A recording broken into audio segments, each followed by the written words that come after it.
Les voy a leer ahora un titular de esta mañana en El País. Dice: 4 imputados por aplicar el síndrome de alienación parental para separar a una menor de su madre. 4 miembros del Servicio de Infancia de la Diputación de Vizcaya han sido imputados por la Audiencia Provincial por un delito de prevaricación al actuar sin pedir autorización al juez y separar a una niña de su madre que tenía la custodia compartida. Alegaron que la menor tenía este síndrome, el síndrome de alienación parental. El padre de la niña había denunciado a la madre por influir en la hija para que no pasase tiempo con él.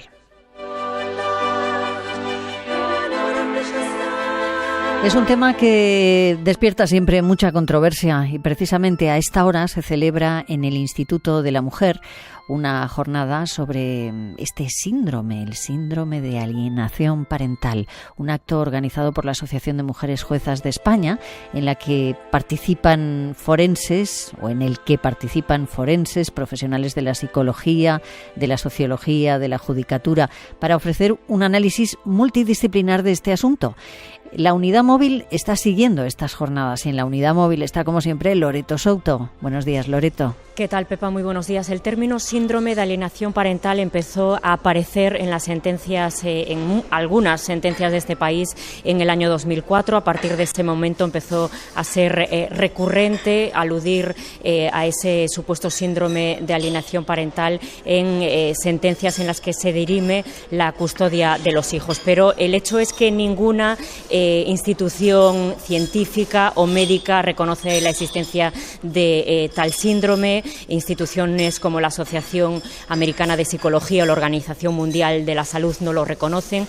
En el año 2010 el Consejo General del Poder Judicial lanzó una guía recomendando que no se utilice ese término síndrome de alienación parental, que no se alegue eso en las sentencias en las que se dirime la custodia de los hijos, pero la realidad es otra, se sigue empleando. Estamos con Cira García Domínguez, magistrada del Juzgado de Violencia sobre la Mujer de Albacete, y Soledad Andrés, que es profesora de Psicología del Desarrollo y la Educación de la Universidad de Alcalá. ¿Qué tal? Buenos días a las dos. Buenos días, Pepa. Hola, buenos días. Buenos días, Pepa. Cira, si no hay ninguna asociación profesional, como decía Loreto, ni institución médica o científica que reconozca este síndrome, ¿por qué se sigue aludiendo a él para separar a un hijo de alguno de los progenitores? Bien.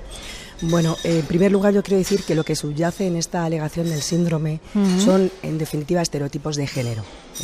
Se sigue partiendo de la premisa de que la mujer miente, de que la mujer, cuando hay un proceso de separación o divorcio, obstaculiza, manipula a los menores para apartar a los menores de la figura, en la mayoría de los casos paterna, porque siempre se alega que la alienadora es la mujer, la madre, sí. Y por eso se basa siempre en un estereotipo de género que parte de que esa madre denuncia, que esa madre denuncia a veces violencia de género que no existe, que esa violencia se utiliza también y se denuncia precisamente para obstaculizar un régimen de visitas y para obtener un régimen de guardia y custodia más favorable para ella. Eso es lo que subyace al final, estereotipos de género, y el síndrome de alienación, cuando se alega y se justifica y se perpetúa a través de una sentencia, lo que está haciendo es perpetuar una situación de maltrato, porque se sigue utilizando efectivamente por el maltratador o el abusador para seguir continuando con esa situación de violencia de género que se ejerce no solamente respecto de la madre, sino en la mayoría de los casos respecto también niños y niñas del núcleo familiar.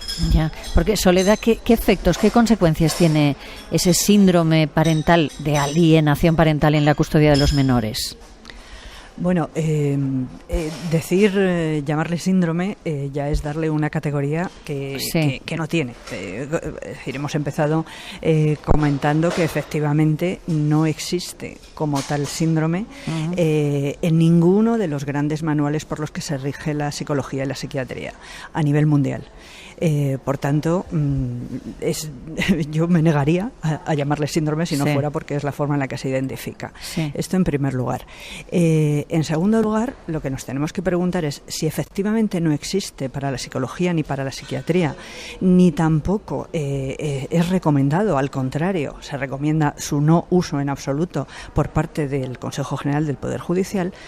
Hay que preguntarse por cuál es la razón por la que se empeñan en utilizarlo si no existe. solamente existen los juzgados. Es decir, un síndrome sería una enfermedad que habría que tratar. Sí. Entonces, no se trata porque no existe. Entonces, está al servicio de otros intereses, efectivamente. Es decir, tenemos que pensar entonces qué es lo que ocurre cuando los menores, cuando niños y niñas, se niegan de manera rotunda, clara, repetida a visitar a su padre, a su progenitor. Ahí nos tenemos que preguntar, habría que preguntarse, todos los que están implicados, qué es lo que está pasando en el seno de esa relación padre e hijo. Claro, porque es evidente que eso sucede. Hay menores que no quieren ver ni ir con alguno de los progenitores, ¿no? Normalmente no quieren ir con el padre. Sí. Con las madres son casos excepcionales y puntuales, pero la gran mayoría, cuando se maneja por parte de los abogados que defienden al padre, cuando se maneja el denominado síndrome de alienación parental, lo que a quien se niega, por tanto, a ver el niño o la niña es a su padre. Aquí caben dos posibilidades, que es lo que hace lo que convierte en un gravísimo riesgo el que se acceda a estas peticiones, ¿no? En los casos de custodia compartida, y es bien, hay que indagar en profundidad, y la psicología y el derecho tienen herramientas para hacerlo, si se está ante un caso de violencia de género que han presenciado los menores, o si se está incluso ante un caso en el que ellos han sido también víctimas de esa violencia. O incluso casos aún más graves, si han sido los niños o niñas víctimas de abuso sexual por parte del progenitor. Soledad, ¿qué tipo de mecanismos se activan para escuchar al menor y descubrir pues eso que decías, que hay detrás de ese rechazo? ¿Qué tipos de mecanismos se activan una vez que el menor se niega a ir con el padre? ¿Qué mecanismos se activan para descubrir qué es eso que hay detrás? La psicología cuenta con herramientas para entrevistar a los niños y a las niñas. Esto es lo esencial. Hay que escuchar el relato de los niños y las niñas. Dependiendo de la edad, se utilizan distintos tipos de herramientas. Por ejemplo, con niños pequeños, entre 3 y 5 años, 2 y 5 años, incluso los dibujos son herramientas excelentes que en manos de una experta psicóloga explican muy bien ante qué miedos o terrores se está situando el niño.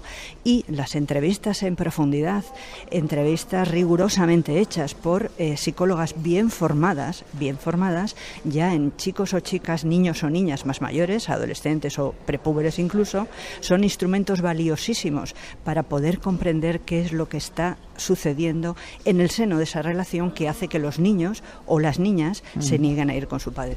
Cira, el Consejo General del Poder Judicial, decíamos antes que recomienda que no se utilice este término en las sentencias, pero la realidad es que se sigue utilizando en muchas. En estas jornadas se va a hablar también de propuestas legislativas contra el uso del síndrome de alienación parental.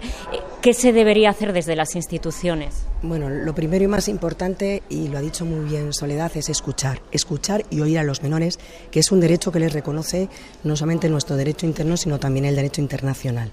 Y eso, desgraciadamente, no se está haciendo como se tendría que hacer diariamente en la práctica de los juzgados. Se están adoptando resoluciones, y digo órdenes de protección con regímenes de visita respecto de menores sin escucharlos, y a veces obviando una situación de violencia de género que solo se focaliza respecto de la madre y se desconoce lo que es la realidad. Aunque un menor no haya sido objeto directo de una agresión, de una amenaza, de un insulto, es también víctima de violencia de género, y así lo exige nuestra Ley Orgánica de Violencia de Género a raíz de la reforma que sufrió en el año 2015. Con lo cual, un menor no tiene que sufrir un insulto ni una agresión, ya es víctima porque vive en un clima de terror, de miedo, y porque percibe esa situación de violencia reiterada, continuada en el tiempo en un domicilio. Con lo cual, la primera norma es oírlos y escucharlos. Y a partir de ahí, efectivamente, desenmascarar qué es lo que hay detrás de esas situaciones, pues con todos los medios, con una coordinación por parte de los equipos psicosociales, de los juzgados, que tienen que tener una formación específica y muy concreta por parte de los profesionales de los puntos de encuentro, familiares que cumplen una función importantísima en todos los sistemas de cumplimiento de regímenes de guarda y custodia y mucho más en casos de violencia de género, y por parte de todos los profesionales sanitarios, unidades y fuerzas y cuerpos de seguridad del Estado que estén formados en esta cuestión. Yo creo que todo se puede y se debe atacar con una coordinación y sobre todo con una formación específica y con conocimiento de las consecuencias tan graves que esto puede tener. ¿Qué ocurre en otros países con el uso de este término del síndrome de alienación parental? No sé en qué punto se está en otros países. Bueno. Gloria Pollatos, que también participa en estas jornadas.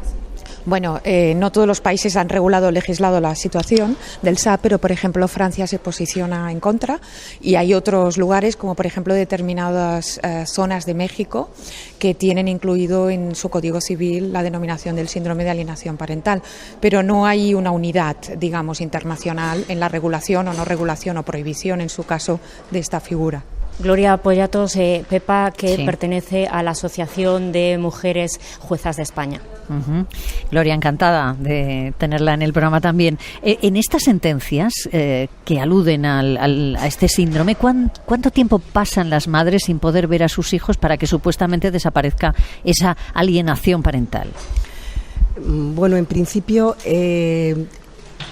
según la teoría en la que se fundamentó, si se puede entender una teoría que, bueno, creo que ha quedado suficientemente claro que no es ninguna teoría científica ni médica, es lo que se llama la aplicación de la teoría de la amenaza. Es decir, se amenaza a la madre con un cambio de guardia y custodia, que en muchas ocasiones se materializa en ese cambio de guardia y custodia, y se suspende cualquier tipo de comunicación, digo con la madre porque suele ser la que en el 90% de los casos es la que es calificada o tildada como alienadora. Con lo cual no hay un periodo, pero evidentemente el tiempo siempre en el caso de los menores puede causar daños irreversibles, porque vuelvo a decir, lo que subyace es que se sigue con esta situación apartando al menor, niño o niña, respecto de la madre y dándole en brazos del propio maltratador o abusador. El daño que se puede producir en el niño, aunque sea un intervalo de tiempo muy pequeño, creo que es irreversible. El daño psicológico creo que no tiene nada que ver ya con el tiempo, es la perversión del sistema. O sea, un niño que está sufriendo una situación de violencia de género en un núcleo familiar, que es separado de la progenitora, que se supone que le ha cuidado, que le defiende, y pasa directamente en manos del maltratador. Con lo cual, bueno, yo creo que da igual el tiempo, o sea, es una propia perversión. Pepa, Soledad quiere puntualizar cuáles serían esas consecuencias en el niño. Las consecuencias pueden ser muy variadas dependiendo de muchos factores. Primero, de la edad del niño o la niña, segundo, del grado de violencia y la duración a la que haya sido expuesto, etcétera. Pero bueno, en términos generales podemos decir que hay distintos tipos de consecuencias que afectan a su desarrollo. En cuanto al desarrollo físico, los niños y las niñas pueden tener pesadillas recurrentes, pueden tener alteraciones en la alimentación, etcétera. En el ámbito de su propio desarrollo individual, problemas de autoestima, porque los niños pueden culpabilizarse acerca de si ellos mismos han influido en que exista esa relación entre sus padres, pueden tener problemas graves de estrés con las consecuencias derivadas, y si además estuviéramos en los casos más extremos, en donde se encuentran indicios y al final hay constancia de que haya habido abuso sexual infantil, pueden encontrarse desde ideaciones suicidas y otro tipo de trastornos vinculados al estrés postraumático. Ha habido muchas sentencias polémicas en los últimos años. Es frecuente que cuando nos encontramos con decisiones judiciales de este tipo, en la calle se escuche con mucha frecuencia lo mismo, que la justicia de este país es machista. ¿Lo es, Cira? Bueno, la pregunta es sencilla y a la vez muy complicada, ¿vale?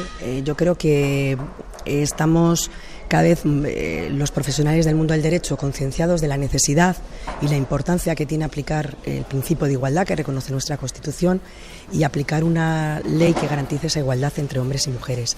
Y eso es aplicar y enjuiciar con perspectiva de género. Evidentemente estamos en un camino importante a vista de formación de los profesionales, con cursos formativos, con todo el programa de acceso a la carrera judicial. Se ha aprobado recientemente el segundo plan de igualdad de la carrera judicial. Creo que estamos en el camino adecuado, pero como siempre digo, tenemos un camino todavía largo por recorrer. Pues muchísimas gracias a las tres, Cira García Domínguez, Soledad Andrés, Gloria Pollatos, gracias a ti también, Loreto, gracias por traernos hasta aquí este asunto sensible y con consecuencias a veces tremendas en los niños. Responsabilidad de todos. Gracias.